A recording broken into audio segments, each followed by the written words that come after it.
Pneumonia से बचाव के लिए वैक्सीनेशन की भी काफ़ी चर्चा होती है। देखिए, जैसे अभी हमने बात की, prevention is better than cure, right. तो कैसे प्रिवेंट करें कि बच्चों को निमोनिया ना हो? 2-3 चीज़ें हैं। फर्स्ट थिंग इज़, अगर हम बेसिक बात से शुरू करते हैं, आपके बच्चे का न्यूट्रिशन इज़ वेरी इंपॉर्टेंट। अगर बच्चे का मेल न्यूट्रिशन है, बच्चे को ठीक तरह से न्यूट्रिशन नहीं मिल रहा, तो उसमें रेजिस्टेंस पावर कम होगा। एक जो हेल्दी बच्चा है, अगर आपको इन्फेक्शन होगा, वो इन्फेक्शन वो टॉलरेट कर लेगा। हो सकता है कि 4-5 दिन में अपने आप ठीक हो जाए। तो बच्चे को एक बैलेंस डाइट, न्यूट्रिशन, छोटे बच्चों को breast feeding for first 6 months is very very important. अब हम क्या करते हैं, बच्चे को पहले 2-3 महीने में गाय का दूध स्टार्ट कर दिया, वो भी डाइल्यूट करके कि बच्चे को ये दूध हजम नहीं होगा, तो बच्चे में वो इम्यूनिटी डेवलप नहीं होती। सेकंड, आपके बच्चे की हाइजीन का ध्यान रखना है। अब मोस्टली जगहों पे आप देखेंगे जहाँ पर क्लटर है, बहुत ज़्यादा ओवर क्राउडिंग है, एक्सपोज हैं बहुत बच्चे, एक रूम के अंदर बहुत सारे लोग हैं, उन लोगों को कफ एंड कोल्ड हो रहा है, तो बच्चा इस क्लोज इन्वायरमेंट के अंदर इतने सारे एडल्ट के साथ एक्सपोज हो रहा है, राइट।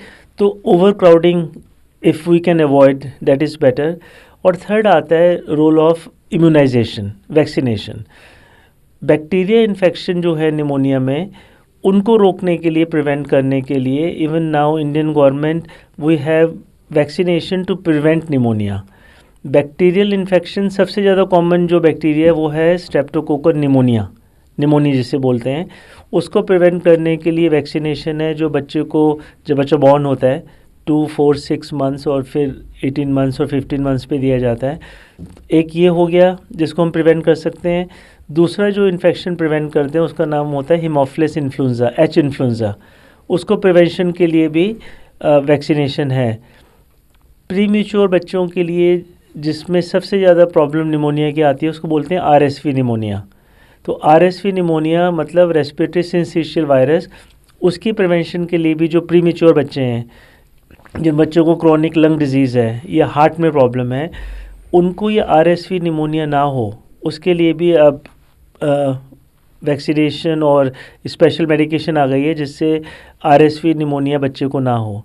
तो immunization has definitely a role. अगर आप ये इम्यूनाइज करेंगे बच्चों को, तो जो बैक्टीरियल निमोनिया होगा और specially RSV pneumonia in certain age group, वो बच्चे को प्रिवेंट होगा।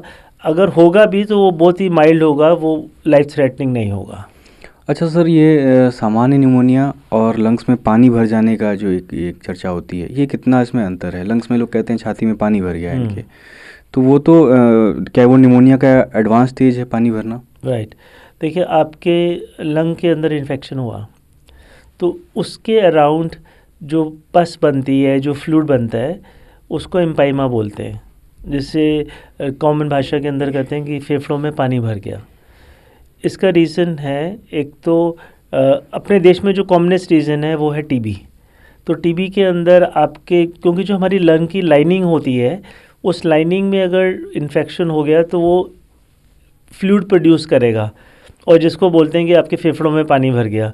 तो निमोनिया के कारण भी पानी भर सकता है, और अगर इन्फेक्शन हो टीबी का, तभी भी आपके लंग्स में पानी भर सकता है।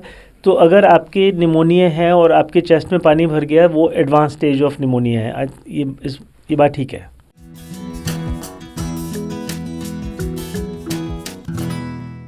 कोई पत्थर से ना मारे मेरे दीवाने को, अब कहाँ चलता है? वो जुतिया देता है सीधा उठा के रास्ते में। सिर्फ अफगानिस्तान में होता है। दिसंबर और तेरे इनकार से भी सर्द है जाना, मेरा कमोड, उसकी सीट और शावर का वो पानी। ये कैसा खेल खेला जा रहा है, ये कैसा खेल खेला जा रहा है, जो सीधा है वो पेला जा रहा है।